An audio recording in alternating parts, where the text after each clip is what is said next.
Hello, everyone. Hello, everyone. I hope uh, you all are having a great week. Welcome to the Erudition Network interactive Q&A session.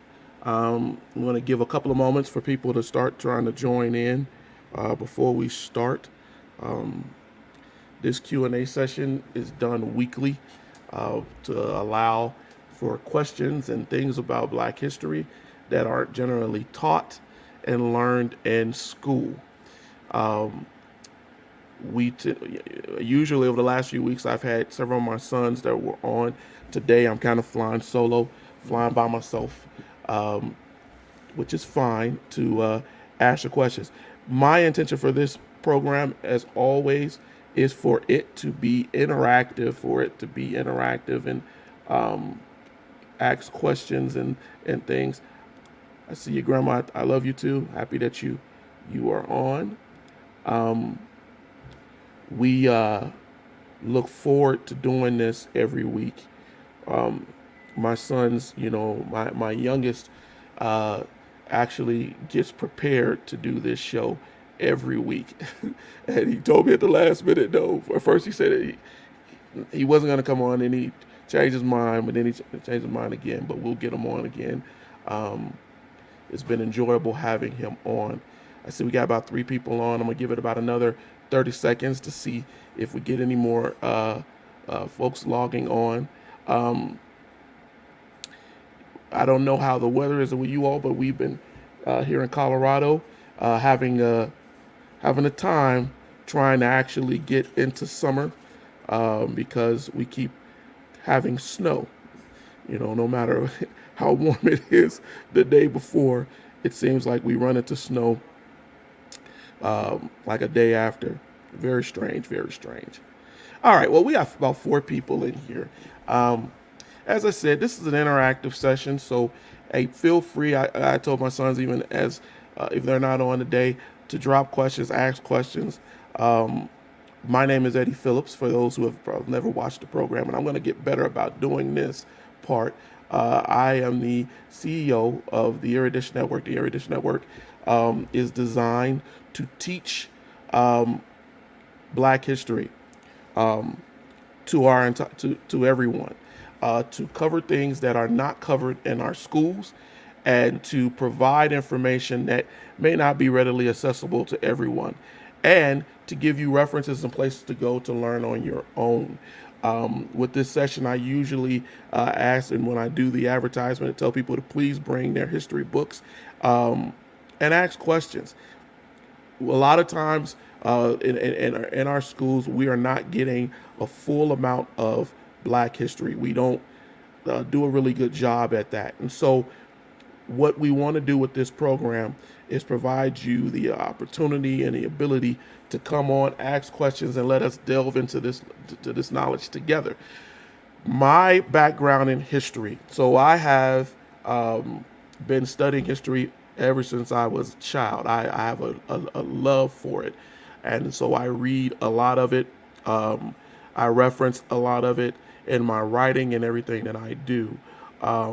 So for pretty much almost 40 years now, oh my God, I date myself, but I have read and researched into history. And as I've gotten older, I have found much of the things that are taught in schools are not necessarily covering, our full history.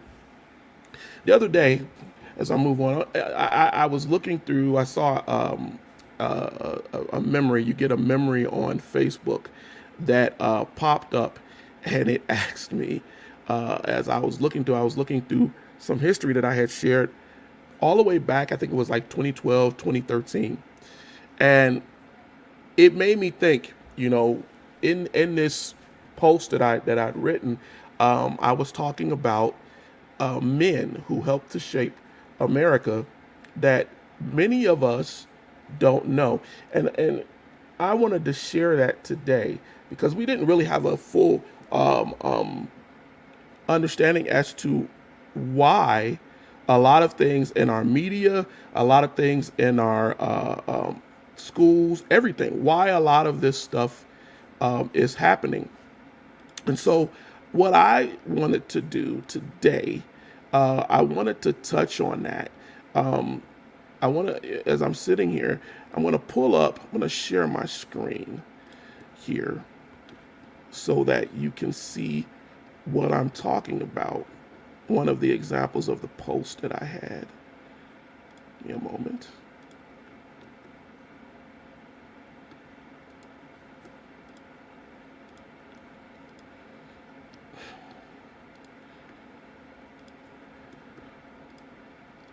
All right. So this is one of the posts that I had. Let's see if I can blow it up a little bit. But what was interesting to me about this post was you see Trayvon Martin, you see Jordan Davis. It spoke about a man who you'd be hard pressed to find a lot of pictures of, a man named Charles Carroll. And so I'm going to touch on this while we're here, of who Charles Carroll is. In I will say in 1900, around 1900, 1901, Charles Carroll was a famous educator. He was a would-be preacher.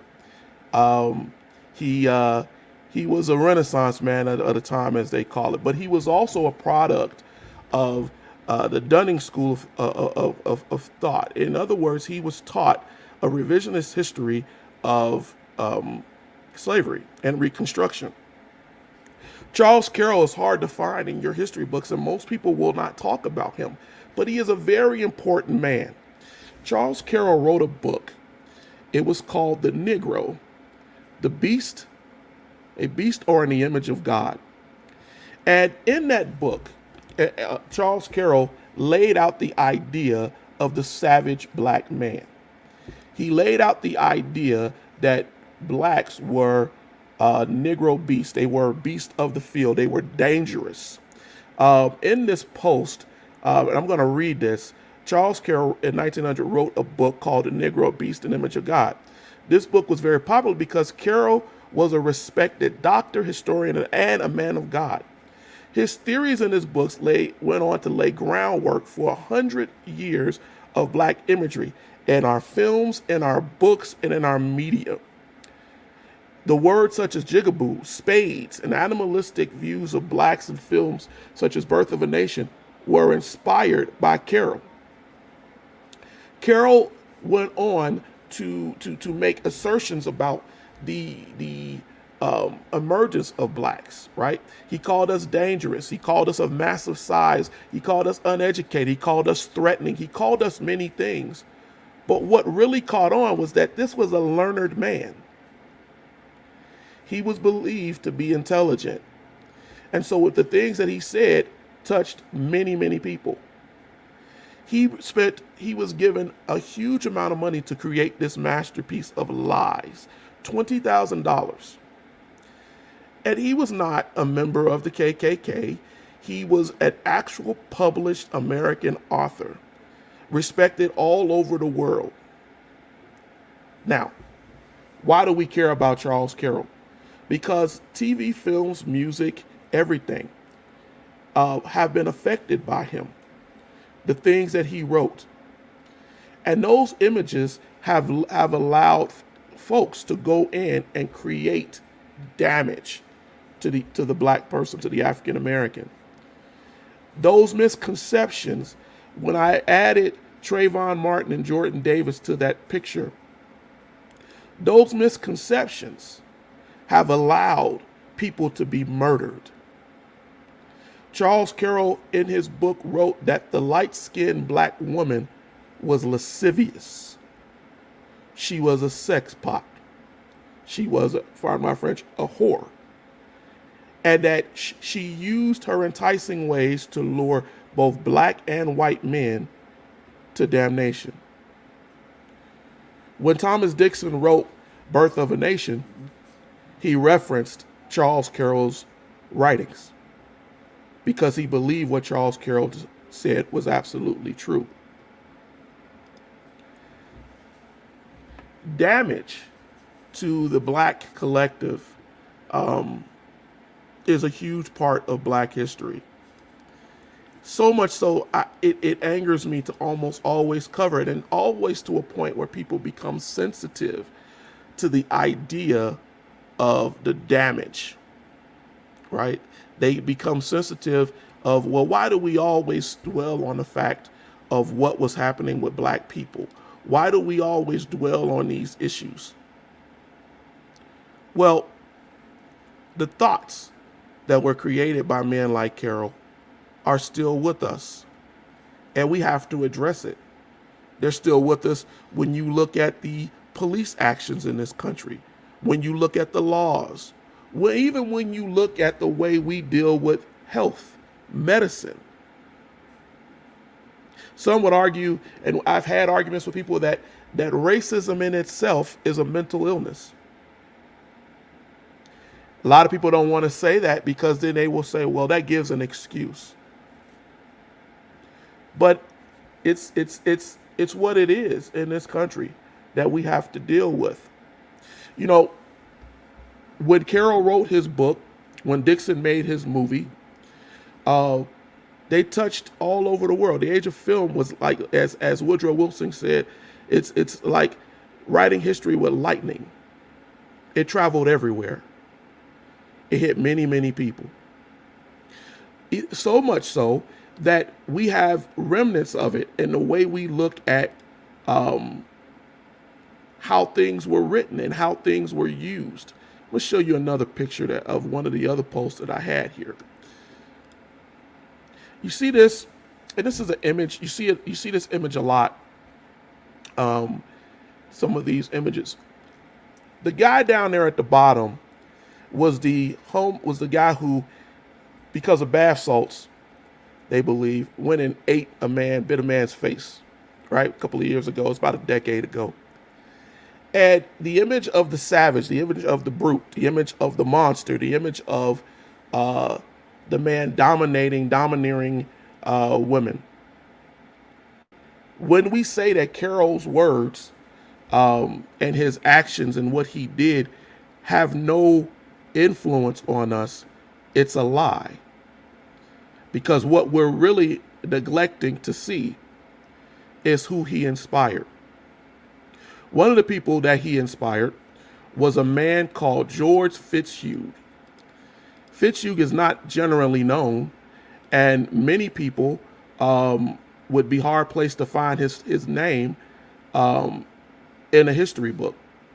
However, Fitzhugh was another man who wrote a lot about black people. Fitzhugh was raised at the end of the Civil War. He again was taught that slavery was a necessary evil. Fitzhugh saw himself as a prophet. George Fitzhugh thought that he was a defender of abolished slavery. And for 40 years of his life, he wrote about it. He thought he was doing a black man a favor by suggesting that they be put down like dogs or enslaved for their own good. One of the vice presidents of the United States, Calhoun, was a friend of Fitzhugh and actually supported his writing. One of the things that we have to really get in our heads is that when we think about these men who are not mentioned in our children or in our history books or in our general knowledge of history, they wrote. Their words and writings are still available today. Racists, bigots are still reading these words today and trusting and looking at our society, looking at what we do in our actions to justify the writings of these men. George Fitzhugh said slavery rescued the blacks from idolatry and cannibalism and spared them from the brutal vice and crime that shows in everything they do. He called us inhuman and said that we were animals that needed to be tended to. Again, Fitzhugh was not considered at the time, he was not considered to be a racist. His words, because he was a learned man, were taken as reality. When he wrote in newspapers and said that the black man has a murderous heart.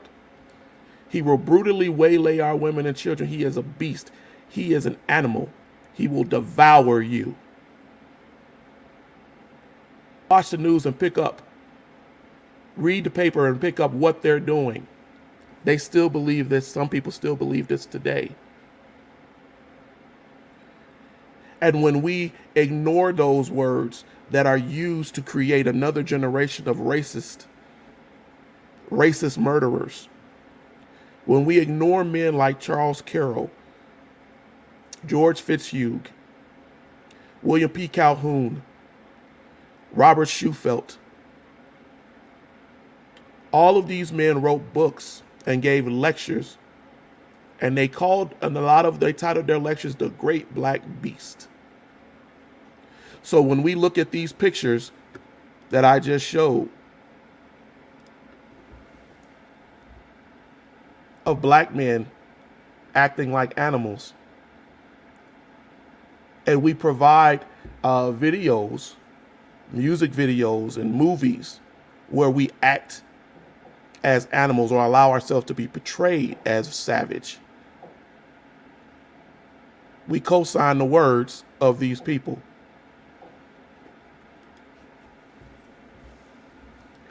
Now, again, many will sit here and say, wow, that's not cool. But it's a part of our history that we really need to talk about. Eric said, I wonder if they really believe this, or was it a fear tactic to control the masses? No, my friend, I'll be honest with you, they believed it. When you read the books from these men, you learn that they believed it. You realize how much they believed it.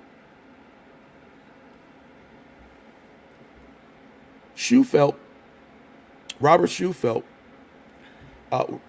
was an actual ambassador. These are men who were in the political field, and they wrote these books. It's scary when you really think about it, because these were educated people who the non-educated trusted to be studied, well-learned, affluent. And so when you have men who claim to be intellectuals selling lies, it influences everyone above and below.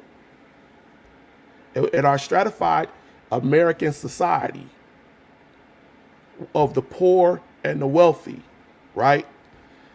It influences. And now with a 24/7, 365 news media, it's even worse. But as Baba Dick Gregory once said, racism has a long memory, and it doesn't go away just that easily. Oprah Winfrey once said that racists die every day. Yeah, but new ones are also born every day and created every day. When I wrote these posts on Facebook years ago, and it's so funny that they popped up recently. I really was just trying to inform. And I had a white guy that was on the ship with me. He sent me a message and he said, Eddie, why are you sharing all this hateful stuff? Why are you being a bigot or racist? And I said, well, am I being a bigot or a racist? Because I'm reading and I'm telling you what has been done, what is working in the background, the machinations that are happening. But then he said to me, well, that's not the way we think anymore. And then I pointed out to him what we see and what we were seeing even back then, years ago in the media. When you think that someone is an animal or a savage, you treat them as such. You don't rationalize with a rabid dog. You don't rationalize with a bear or a wild animal. You put it down because you think it's going to attack you. George Fitzhugh, that we're just talking about, he wrote 2 books. One of them was called Sociology of the South. And when that didn't get enough attention, he wrote a book called Cannibals All. He was talking about black people. They're cannibals. They'll eat you. They'll kill you. Then at the bottom of it, he said they're slaves without masters. He talked about us raping and pillaging and doing things to their women. The psychology of this is crazy, but truthful. It's crazy. Because what it shows is that there was a system, there were men writing and teaching, pastors, religious men, doctors who were teaching. But let's go a little deeper. Let's go a little deeper. You know, there was a man who was also inspired by this. Many of us know Sigmund Freud, right? We know that name. We've heard about it, even if you, even in just general regular life, all of us have probably heard the name of Sigmund Freud.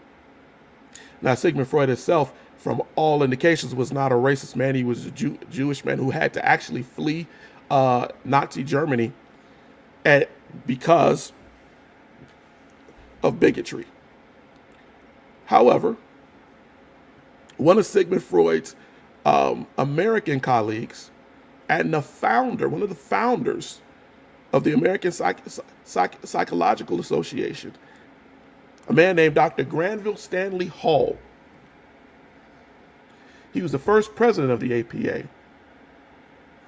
He was a close friend of Freud. He was a close friend of Charles Jung, these famous psychologists and psychiatrists. He took pictures with them, seen all over the world. He was not considered a racist or a loon. He wasn't considered an eccentric, right?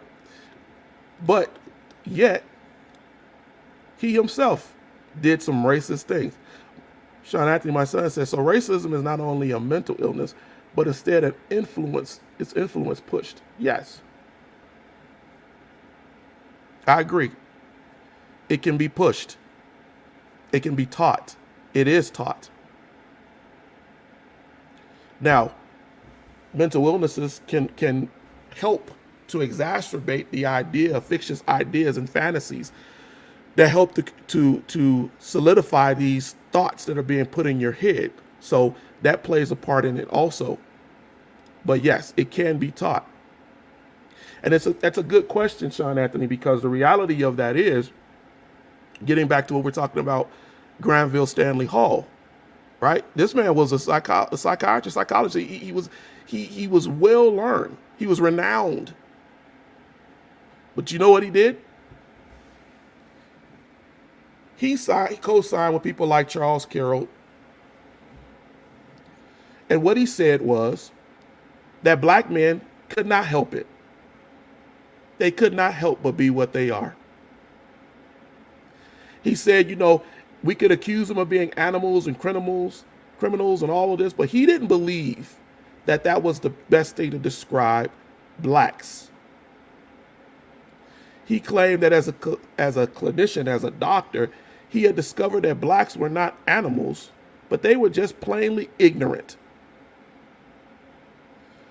And that these ignorant tendencies are the reason why they did the things that they did. Now, this was a learned man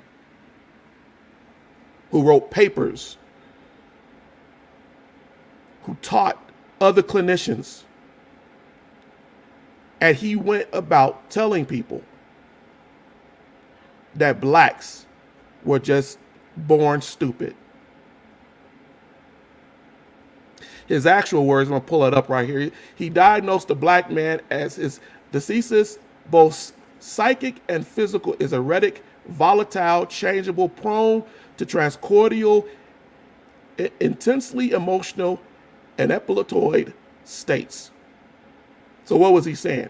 He concluded the black man was an idiot, prone to destruction by the design of his own malformed brain. Now, you say, well, that's crazy. But then you watch the Django Unchained. And what do you see? You see them slightly showing you how silly it is, but showing you the mentality. That mentality came from someplace. that our heads and our brains are malformed because of the way we're shaped. That was a Dr. Stanley Hall, Granville Stanley Hall. That was one of his theories, still being relevant in modern time, still being shown that they believe that post-slavery and during slavery. Now, we could say that Dr. Hall, he was a quack. He didn't know what he was talking about. And we could say the same thing about any of these men that I just mentioned. But in fact, they were all collegiate, smart intellectuals, respected. Woodrow Wilson, President of the United States, was a former professor, colleague, friend of these people. Wilson in 1901 said blacks are a host of dusky children, insolent and aggressive. They are sick of work, covetous of all pleasure. They cannot be trusted. Academics preaching white supremacy.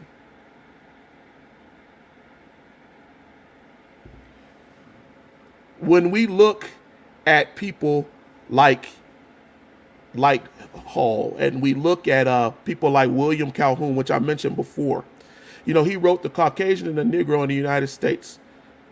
They must be separate. That was the title of his book. Robert Shufel, who I mentioned earlier, right?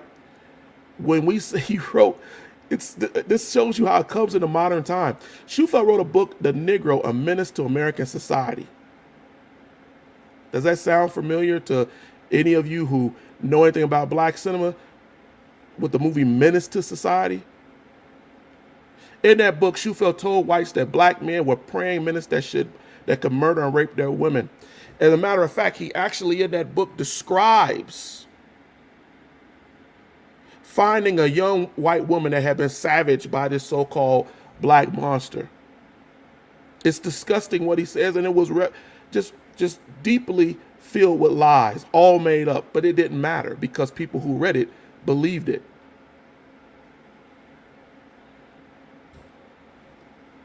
Look at some of these comments.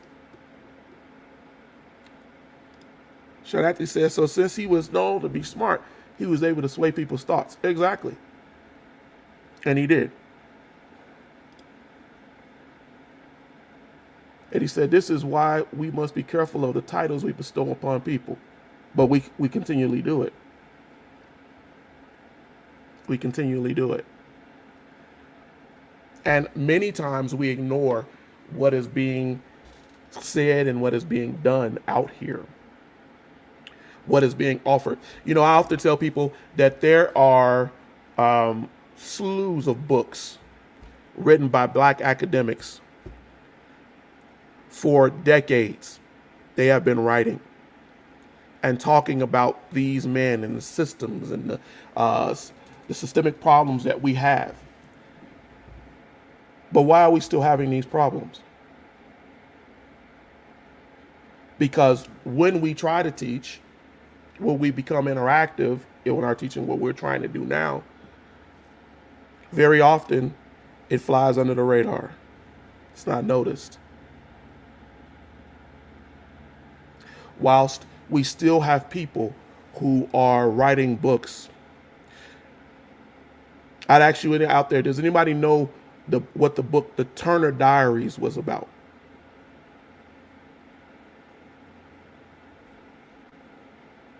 I'll come back to that. But these books are written. And we're constantly teaching. I was trying to find a picture of Hall, and I found one. I'm going to show it to you. Right here. You see right there in the middle, that guy right there? That's Hall. That's Hall. You see the guy that's sitting on the side over here? That's Sigmund Freud.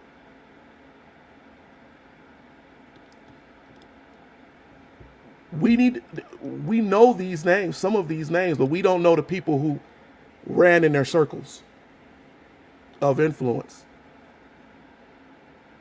So as psychologists were creating the whole system of what we call our psychiatric study. One of the men at the top, if not more, had the idea that blacks, brown people, were erratic thinkers, dumb by birth. And yet, we have psychiatrists, psychologists, still referencing these men and reading these men's work, writing papers on these men's work. So it does still touch today. When I got on today, I told my sons, I said, I kind of don't know what I'm going to talk about. More than just kind of touching on some of these things that I don't think are generally referenced. Again, look, this book's still on Amazon. The Color Line, A Brief History of the Unborn. It's Hall. There's another picture of Hall. The Negro, A Menace to American Civilization. Schufelt. You can go get this book online for free. And many people do. They're still read, they're still downloaded, they're still referenced, watched, appreciated. But let's get back to the thing I asked a moment ago. I asked a question. I asked, does anybody know what the Turner Diaries? Have you ever heard of that?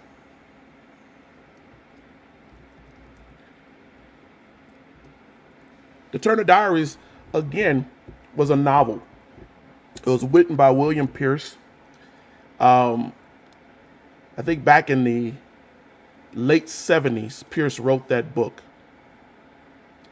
And in that book, he describes racists taking bombs and blowing up places as a way of protesting miscegenation and the federal government's approach. When the Turner Diaries came out, it was a bestseller. And people, racists all over, were buying it off the shelves. It made Pierce, who was a vowed KKK member, white supremacist, right? It made him a millionaire. But at what cost? At what cost? And I want to show you what that cost was. When Pierce wrote that book, he described how to make these bombs and what you should do. And later on, about 20 years later, this is what happened. When Timothy McVeigh blew up that building in Oklahoma City, when he was asked why he did it, one of the reasons that he gave was that miscegenation, a mixing of the races. He believed that he was justified in blowing up that building, which housed children who had a daycare in the building. You'll notice that I'm showing you these images and I'm showing you this in real time so that you can see how your history is right there in front of you. And how the words and the intonation and what racists write and do affect us, affect our families. Pierce, when asked about the bombing, at his reference in the Turner Diaries, laughed it off. In one interview, he said that McVeigh just took his words a little bit too literal. But babies died, husbands, wives, based on the words, horrible, savage words.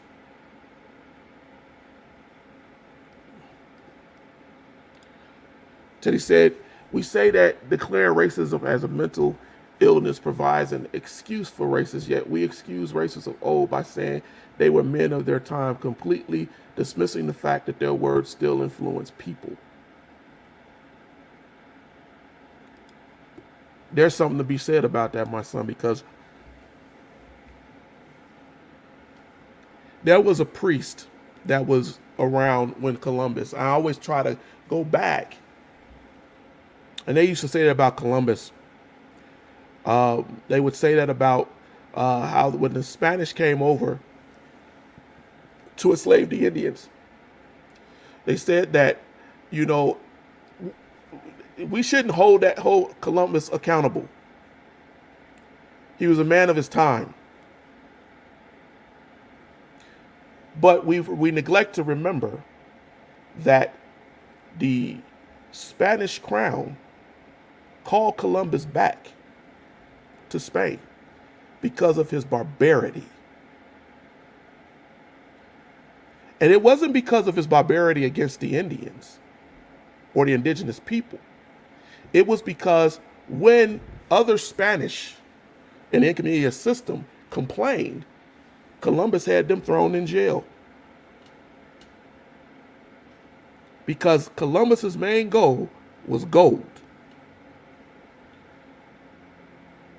When we say that, well, they were men of their time, about people like Calhoun, by Shufelt, like Carroll, we neglect to remember the abolitionists, the civil rights workers, white, black, whatever, who were also in that time and saw what was being done as savage.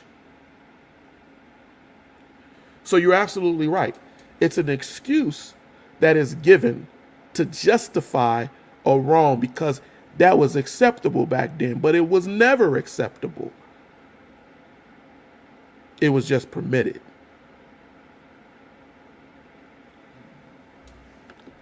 Sean Anthony wrote, Eric wrote, is this a mentality? I wonder if we always held power, would we do the same thing as the European powers in slavery and mistreating them? That's a good point to make. And that over the years I've done much thought to that. Do I believe that racism, so let's clarify here. Racism is not based, we say it's based on color, but that's really not what it is. Color is an excuse. Color is something to utilize. You know how we know this? Because when we go back in history and we look at post-Civil War, and over the last 3 weeks, when I went over criminality, when I went over what was going on during the time of Reconstruction, and we don't spend a lot of time talking about Reconstruction. And again, it's a cloudy history. Woo. But it's cloudy on purpose. Because what we don't talk about is that post-Civil War, men and women, white, black, yellow, brown, different people who are over here were coming together. We had the Black and Tan movement. We had groups of indigenous people and black people and white people coming together, creating political power in the South as the country was being reformed. And what happened was these people had like minds because they were poor. You come back from the Civil War, Maybe you got pushed to go to the Civil War because that happened by rich people, and you come back and you have nothing. And this black man, free man over here, he has nothing. And these Indians, they have nothing. And we're welcoming each other. We're helping each other. It's a historical fact. But what happened? Eric makes a good point here. When he talks about that word right there, power. Because it's not about money. It's about power. People saw that that was changing the power structure in America. So what did they do? They went about trying to change the minds of people. That's what the Dunning School, that's what these writers were about. Their job was to change the mentality. When Calhoun stood in front of Congress, he told Congress, this is before the Civil War. He told Congress that, listen, if we allow the black man to be free, it will change the power structure in America. If we allow them to be free, then we soon will be slaves and they will be masters. The idea of power. You know, I said this last week. We don't believe in syncretism in this country. We don't believe in syncretism. We believe in power. One has to dominate the other. Syncretism is an amalgamation of everything. People coming together, working together in a system to make the world better. Our children in history classes and in school are not taught syncretism. They're taught that men came, the Indians fought them, boom, and there was a war. They're taught that slaves were brought over, they were dominated. One power was above the other. And they leave out the idea, right, of the symbiotic relationship in slavery. That white master needed that black slave.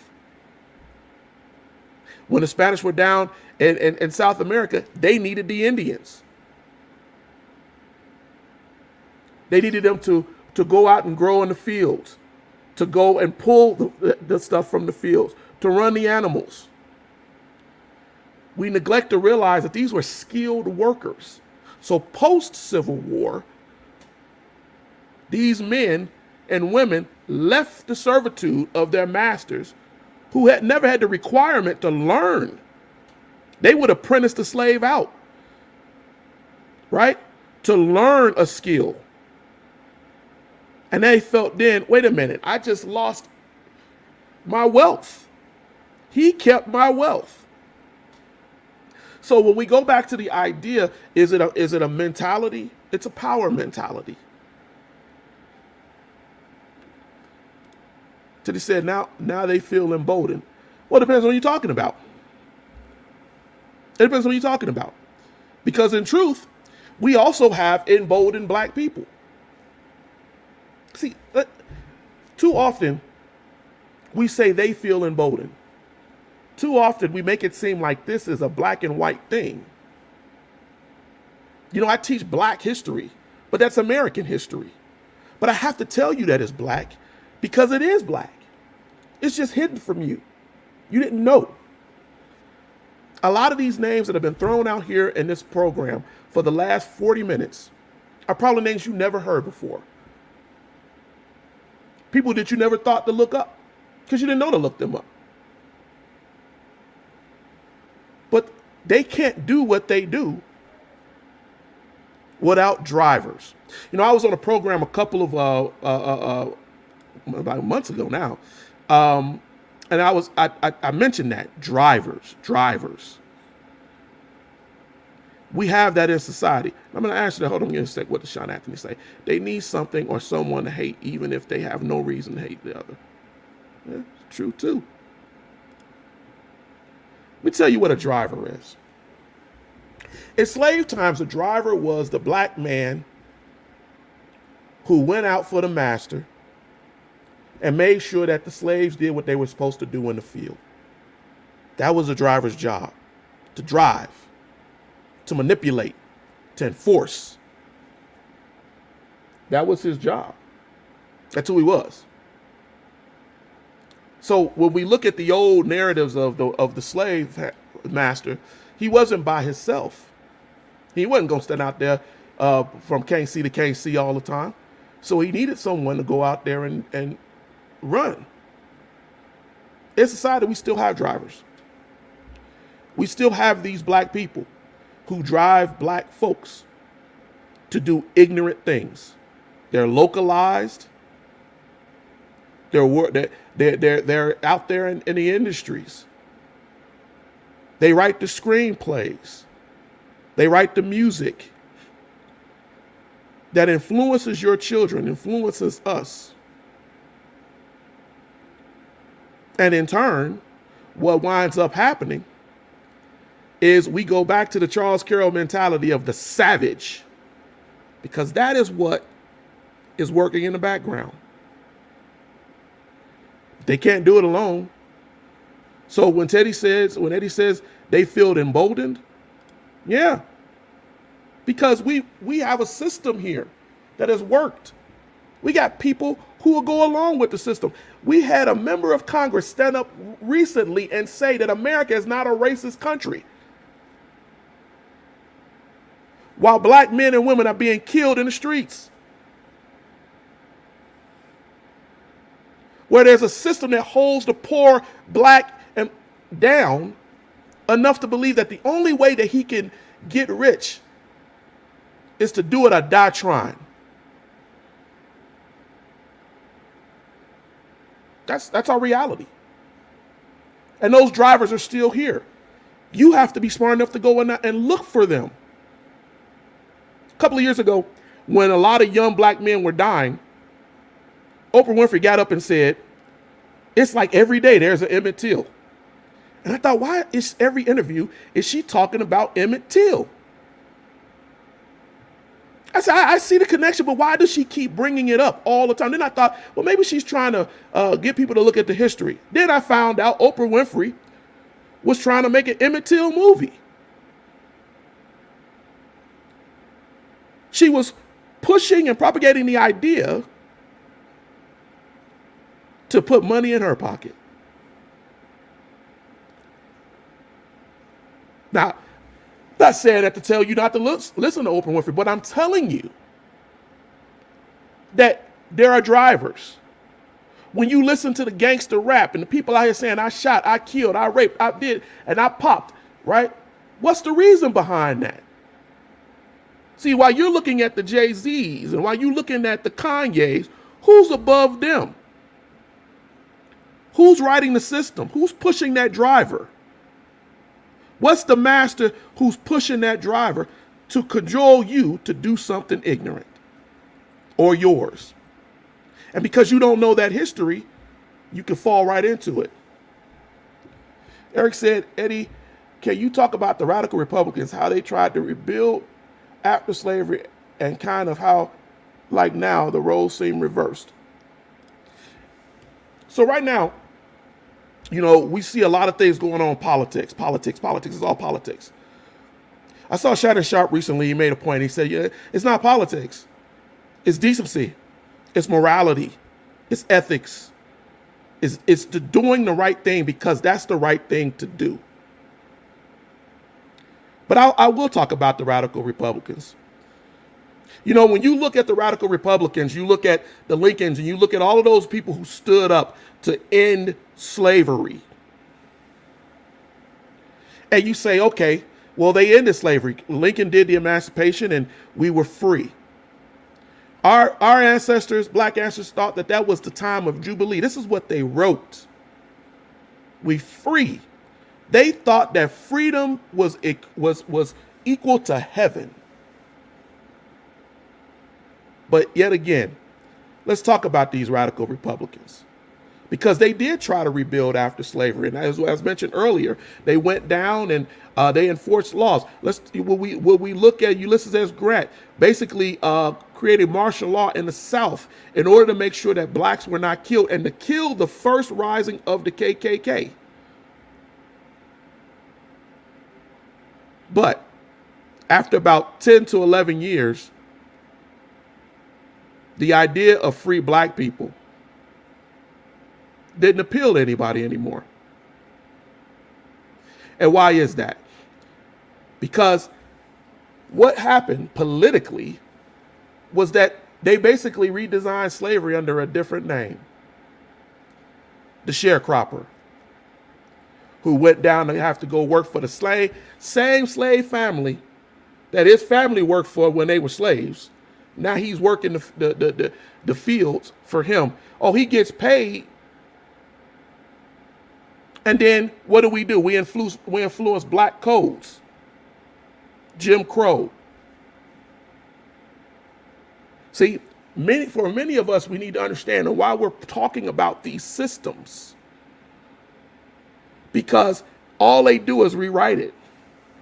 All they do is rewrite it. You know, while I'm on that subject, I want to talk about one other person here.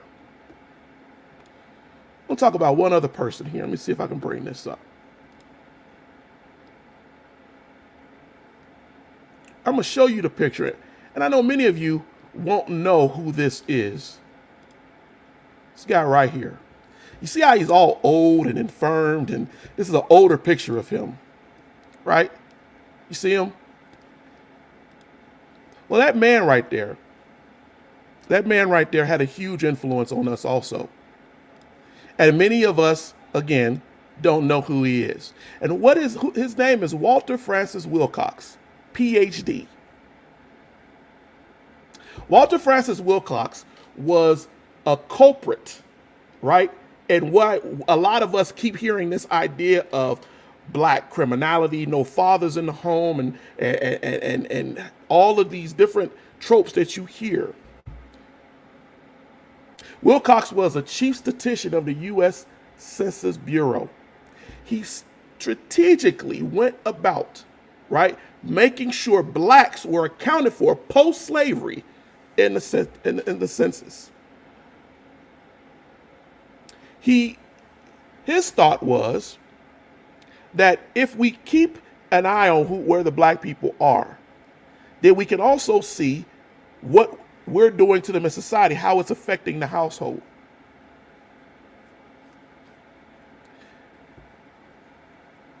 Walter Francis Wilcox always bothers me because he inspired people like we said earlier, Charles Carroll and Dr. Frank Hoffman.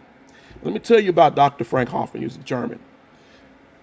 He had written books about the immorality of blacks. He, as a matter of fact, wrote a book to challenge Charles Carroll's book.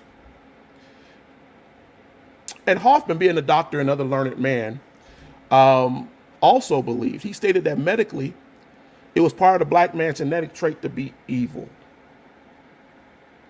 Dr. Hoffman also stated that blacks were dying on their own due to inferior organs and faults in their constitutional makeup.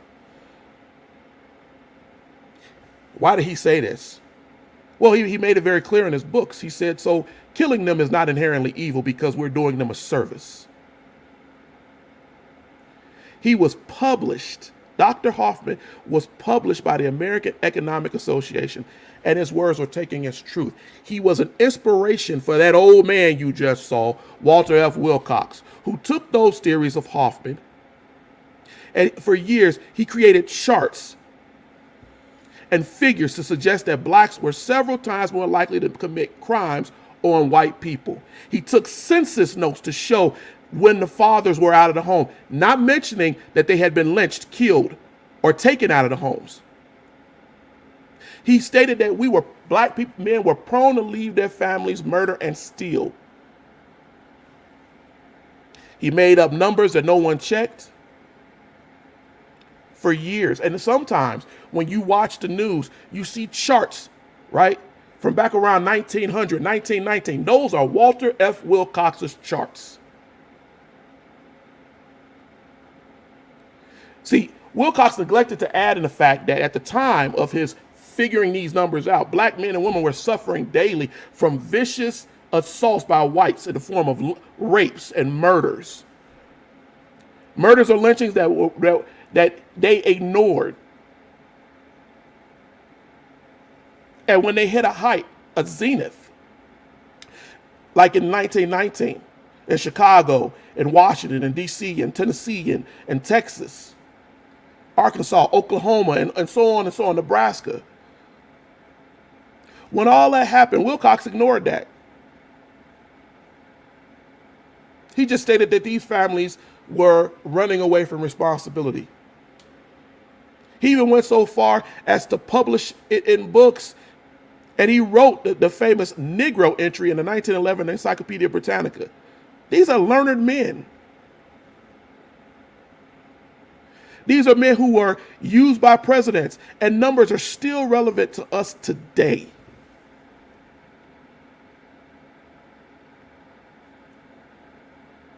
So if the system is influencing racism, if the system is telling you, hey, this is what we're going to do. Here's another idea. This is Wilcox's book, still on display, still can be picked up. Statistics of the Negro on a paper by Walter F. Wilcox.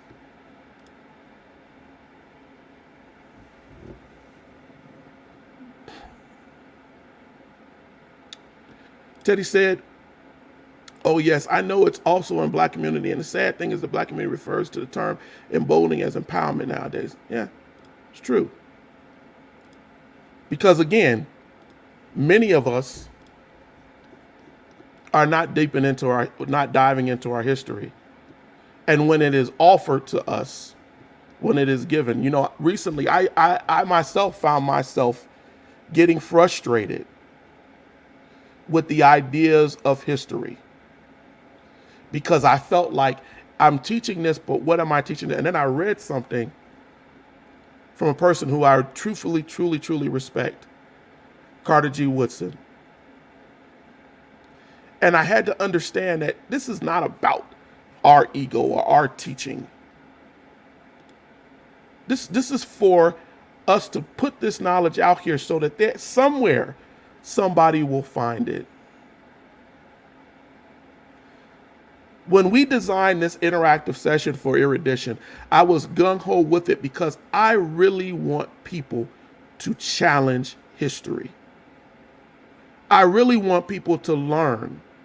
I give these names and these people and these places because I want you to take those names and dive in and read further.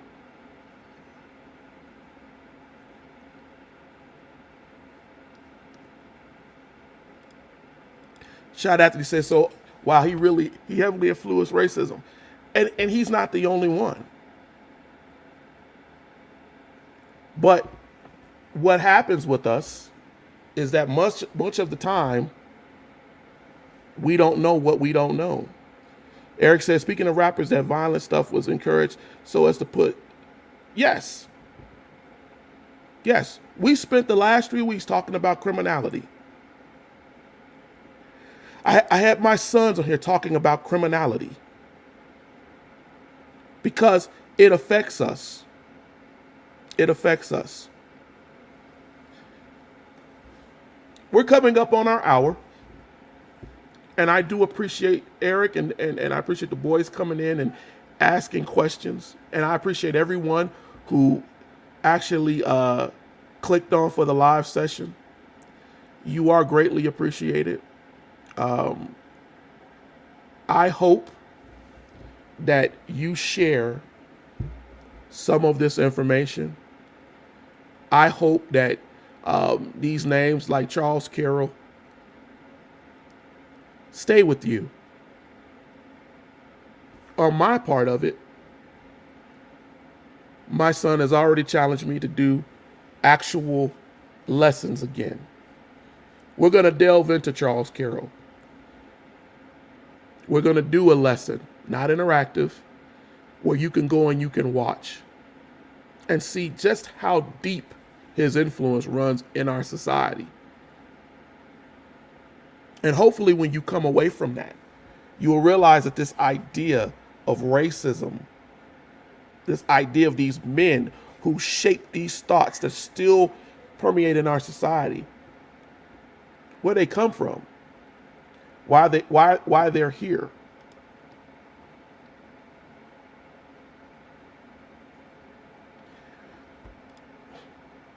No, Eric, you have not missed an apartheid episode, and I promise you, we should do that.